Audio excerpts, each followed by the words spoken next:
ಈಗ ಆತಂಕ ಇರೋದು ಮಳೆ ಬರದೇ ಇದ್ರೆ ಯಾವ ಪರಿಸ್ಥಿತಿ ಅಂತ ಹೇಳಿ. ಕೆಲವು ಕಡೆಗಳಲ್ಲಿ ಮಳೆ ಚೆನ್ನಾಗಿ ಆಗ್ತಾ ಇದೆ, ಕೆಲವು ಕಡೆಗಳಲ್ಲಿ ಮಳೆ ಆಗ್ತಾ ಇದೆ ಮತ್ತು ಜಲ ಪ್ರದೇಶಗಳಲ್ಲಿ ಆಗ್ತಾ ಇಲ್ಲ. ಜಲಾನಯನ ಪ್ರದೇಶಗಳಲ್ಲಿ ಮಳೆ ಆದರೆ ತಾನೇ ಡ್ಯಾಮ್ ತುಂಬಕ್ಕಾಗುತ್ತೆ. ಈಗ 81 ಅಡಿಗೆ ಕೆಳಗಿಳಿದಿದೆ KRS. ಬೆಂಗಳೂರಿಗೂ ಅಷ್ಟೇ ಹೊಡೆತ ಆಗುತ್ತೆ. ಇದು ಕೊಡಗಿನಲ್ಲಿ ಏನಾಗ್ತಾ ಇದೆ, ಮಳೆ ಆಗ್ತಾ ಇದೆಯಾ ಆಗ್ತಾ ಇಲ್ವಾ, ಬಹಳ ಆತಂಕ ಎಡೆ ಮಾಡಿಕೊಟ್ಟಿದೆ. ರಿಪೋರ್ಟ್ ಇಲ್ಲಿದೆ ನೋಡಿ. ಕಾವೇರಿ ಜಲಾನಯನದಲ್ಲಿ ಚುರುಕುಗೊಳ್ಳದ ಮುಂಗಾರು, KRS ಹಿನ್ನೀರಿನಲ್ಲಿ ದೇವಸ್ಥಾನ ಗೋಚರ, ಫೋಟೋಶೂಟ್ಗೆ ಮುಗಿಬಿದ್ದ ಪ್ರವಾಸಿಗರು. ಕಾವೇರಿ ಜಲಾನಯನ ಪ್ರದೇಶದಲ್ಲಿ ಮುಂಗಾರು ಚುರುಕುಗೊಳ್ಳದ ಹಿನ್ನೆಲೆ KRS ಡ್ಯಾಂ ನೀರಿನ ಮಟ್ಟ 81 ಅಡಿಗೆ ಕುಸಿದಿದೆ. ಹಳೆ ಮೈಸೂರು ಭಾಗದ ಜೀವನಾಡಿಯಾಗಿರುವ KRS ನಲ್ಲಿ ನೀರಿನ ಮಟ್ಟ ಇಳಿಕೆ ಆಗಿರೋದು ಆತಂಕ ಮೂಡಿಸಿದ್ರೆ, ಮತ್ತೊಂದು ಕಡೆ ಡ್ಯಾಂ ಹಿನ್ನೀರಿನಲ್ಲಿ ಮುಳುಗಿದ್ದ ಪುರಾತನ ದೇವಸ್ಥಾನ ಮತ್ತೆ ಗೋಚಾರವಾಗಿದೆ. ಮಂಡ್ಯ ಜಿಲ್ಲೆಯ ಬೋರೆ ಆನಂದೂರು ಗ್ರಾಮದ ಸಮೀಪದ KRS ಹಿನ್ನೀರಿನಲ್ಲಿ ಇರುವ ಲಕ್ಷ್ಮೀನಾರಾಯಣ ಸ್ವಾಮಿ ದೇವಸ್ಥಾನ ಇದೀಗ ಸಂಪೂರ್ಣವಾಗಿ ಕಾಣಿಸ್ತಾ ಇದೆ. KRS ಡ್ಯಾಂ ನಿರ್ಮಾಣದ ವೇಳೆ ದೇವಸ್ಥಾನದ ಮೂರ್ತಿಯನ್ನ ಮಜ್ಜಿಗೆಪುರಕ್ಕೆ ಸ್ಥಳಾಂತರಿಸಲಾಗಿತ್ತು. ಆದರೆ ದೇವಸ್ಥಾನದ ಕಟ್ಟಡ ಮಾತ್ರ ಅಲ್ಲಿಯೇ ಉಳಿದಿತ್ತು. ಸಾಮಾನ್ಯವಾಗಿ KRS ಡ್ಯಾಂ ನೀರಿನ ಮಟ್ಟ 90 ಅಡಿಗಿಂತ ಕೆಳಗೆ ಇಳಿದಾಗ ಈ ದೇವಸ್ಥಾನ ಗೋಚರಿಸುತ್ತೆ. ಈ ಬಾರಿಯೂ ನೀರಿನ ಮಟ್ಟ ಕುಸಿದ ಹಿನ್ನೆಲೆಯಲ್ಲಿ ದೇವಸ್ಥಾನ ಮತ್ತೆ ಬೆಳಕಿಗೆ ಬಂದಿದೆ. ದೇವಸ್ಥಾನ ಕಾಣಿಸಿಕೊಂಡ ಸುದ್ದಿ ತಿಳಿತಾ ಇದ್ದಂತೆ ಪ್ರವಾಸಿಗರ ದಂಡು ಹರಿದು ಬರ್ತಾ ಇದೆ. ಅನೇಕರು ಸ್ಥಳಕ್ಕೆ ಭೇಟಿ ನೀಡಿ ದೇವಸ್ಥಾನ ವೀಕ್ಷಣೆ ಮಾಡುತ್ತಿದ್ದಾರೆ. ಜೊತೆಗೆ ಫೋಟೋ ಮತ್ತು ವಿಡಿಯೋ ಚಿತ್ರೀಕರಣವೂ ಜೋರಾಗಿದೆ. ಇತ್ತೀಚೆಗೆ ಬಿಗ್ ಬಾಸ್ ಸ್ಪರ್ಧಿ ಹಾಗೂ ಕಿರುತೆರೆ ನಟಿ ನಮ್ರತಾ ಗೌಡ ಕೂಡ ಇಲ್ಲಿ ಫೋಟೋ ಶೂಟ್ ನಡೆಸಿದ್ದು ಫೋಟೋಗಳನ್ನು ಸೋಷಿಯಲ್ ಮೀಡಿಯಾದಲ್ಲಿ ಹಂಚಿಕೊಂಡಿದ್ದಾರೆ. ಚಲಿಸುತ್ತಿದ್ದ ಆಟೋ ಮೇಲೆ ಉರುಳಿದ ಮರ, ಆಟೋ ಚಾಲಕನಿಗೆ ಗಂಭೀರ ಗಾಯ.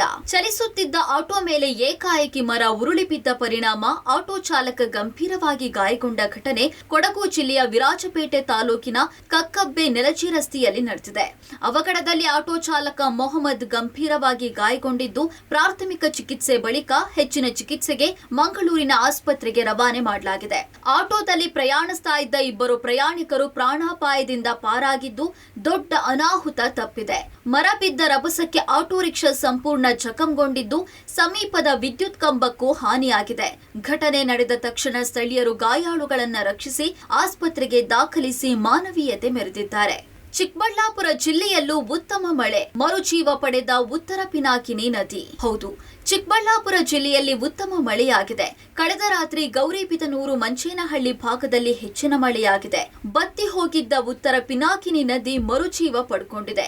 ನಂದಿ ಬೆಟ್ಟದಲ್ಲಿ ಹುಟ್ಟಿ ಹರಿಯುವ ಉತ್ತರ ಪಿನಾಕಿನಿ ನದಿ ಉತ್ತಮ ಮಳೆಯ ಪರಿಣಾಮ ಉಕ್ಕಿ ಹರಿತಾ ಇದೆ. ಮಳೆಗೆ ಧರೆಗುರುಳಿದ 400 ವರ್ಷಗಳ ಮರ, ಸೂಲಿಬೆಲೆಯ ಬಾಲಿನಹಳ್ಳಿಯಲ್ಲಿ ಘಟನೆ. ನಿನ್ನೆ ರಾತ್ರಿ ಸುರಿದ ಮಳೆಗೆ 400 ವರ್ಷಗಳ ಆಲದ ಮರ ಧರೆಗುರುಳಿದೆ. ಹೊಸಕೋಟೆ ತಾಲೂಕಿನ ಸೂಲಿಬೆಲೆಯ ಬಾಲಿನಹಳ್ಳಿಯಲ್ಲಿ ಈ ಘಟನೆ ನಡೆದಿದೆ. ರಾತ್ರಿ ಸುರಿದ ಬಿರುಗಾಳಿ ಸಹಿತ ಮಳೆಯಿಂದಾಗಿ ಬೇರು ಸಮೇತ ಆಲದ ಮರ ಧರೆಗುರುಳಿದೆ. ಮರದ ಕೆಳಗೆ ನಿಲ್ಲಿಸಿದ್ದ ಟ್ರ್ಯಾಕ್ಟರ್ಗಳು ಹಾಗೂ ದನದ ಶೆಡ್ಗೆ ಹಾನಿಯಾಗಿದೆ. ಸದ್ಯ ಯಾವುದೇ ಪ್ರಾಣಾಪಾಯ ಸಂಭವಿಸಿಲ್ಲ. ಸ್ಥಳಕ್ಕೆ ಪಂಚಾಯಿತಿ ಅಧಿಕಾರಿಗಳು ಭೇಟಿ ನೀಡಿ ಪರಿಶೀಲನೆ ನಡೆಸಿದ್ದಾರೆ. ಗ್ರಾಮಗಳಲ್ಲಿ ಐತಿಹಾಸಿಕ ಹಾಗೂ ಪಾರಂಪರಿಕ ಮಹತ್ವ ಹೊಂದಿದ್ದ ಆಲದ ಮರ ನೆಲಕ್ಕುರುಳಿರೋದ್ರಿಂದ ಸ್ಥಳೀಯರು ಬೇಸರ ವ್ಯಕ್ತಪಡಿಸಿದ್ರು. ಮಳೆಗೆ ಧರೆಗುರುಳಿದ ಬೃಹತ್ ಮರ, ಆಟೋ ನಜ್ಜುಗುಜ್ಜು, ತಪ್ಪಿದ ಅನಾಹುತ.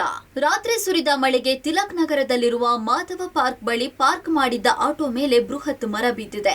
ಆಟೋ ಮೇಲೆ ಮರ ಬಿದ್ದ ಪರಿಣಾಮ ಆಟೋ ಸಂಪೂರ್ಣ ನಜ್ಜುಗುಜ್ಜಾಗಿದೆ. ಘಟನೆಯಲ್ಲಿ ಯಾವುದೇ ಪ್ರಾಣಹಾನಿ ಸಂಭವಿಸಿಲ್ಲ. ಬೆಂಗಳೂರಿನಲ್ಲಿ ಮುಂಗಾರು ಮಳೆಯ ಅಬ್ಬರ, ತಡರಾತ್ರಿ ಸುರಿದ ಮಳೆಗೆ ಕೆರೆಯಂತಾದ ರಸ್ತೆಗಳು. ಬೆಂಗಳೂರಿನಲ್ಲಿ ಮುಂಗಾರು ಮಳೆಯ ಅಬ್ಬರ ಜೋರಾಗಿದೆ. ಬಿಟ್ಟು ಬಿಟ್ಟು ಮಳೆ ಬರ್ತಾ ಇದ್ದು ನಿನ್ನೆ ಸಂಜೆ ಮಾತ್ರ ಬೆಂಗಳೂರಿನ ಹಲವೆಡೆ ಧಾರಾಕಾರ ಮಳೆಯಾಗಿದೆ. ತಡರಾತ್ರಿ ಸುರಿದ ಮಳೆಗೆ ರಸ್ತೆಗಳು ಕೆರೆಯಂತಾಗಿವೆ. ಮಂತ್ರಿ ಸ್ಕ್ವೇರ್ ಬಳಿ ರಸ್ತೆ ಸಂಪೂರ್ಣ ಜಲಾವೃತವಾಗಿತ್ತು.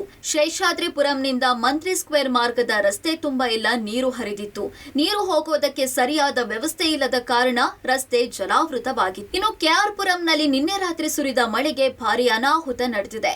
KR ಪುರಂ ಸಮೀಪದ ಮಹದೇವಪುರ ರೈಲ್ವೆ ಅಂಡರ್ ಪಾಸ್ ಜಲಾವೃತವಾಗಿದ್ದು, ಜಲಾವೃತವಾದ ಅಂಡರ್ ಪಾಸ್ನಲ್ಲಿ ಹಿರಿಯ ನಾಗರಿಕರೊಬ್ಬರು ಆಯತಪ್ಪಿ ಬಿದ್ದು ಸಣ್ಣ ಪುಟ್ಟ ಗಾಯಗಳಾಗಿವೆ. ಜಲಾವೃತವಾದ ಅಂಡರ್ ಪಾಸ್ನ ಗುಂಡಿಯಲ್ಲಿ ಟೈರ್ ಇಳಿದ ಪರಿಣಾಮ ವೃದ್ಧ ಕೆಳಗೆ ಬಿದ್ದಿದ್ದಾರೆ. ರೈಲ್ವೆ ಅಂಡರ್ ಪಾಸ್ನಲ್ಲಿ ಸಾಗಲಾಗದ ಕಾರಣ ಟ್ರಾಫಿಕ್ ಜಾಮ್ ಉಂಟಾಗಿತ್ತು. News desk, public TV.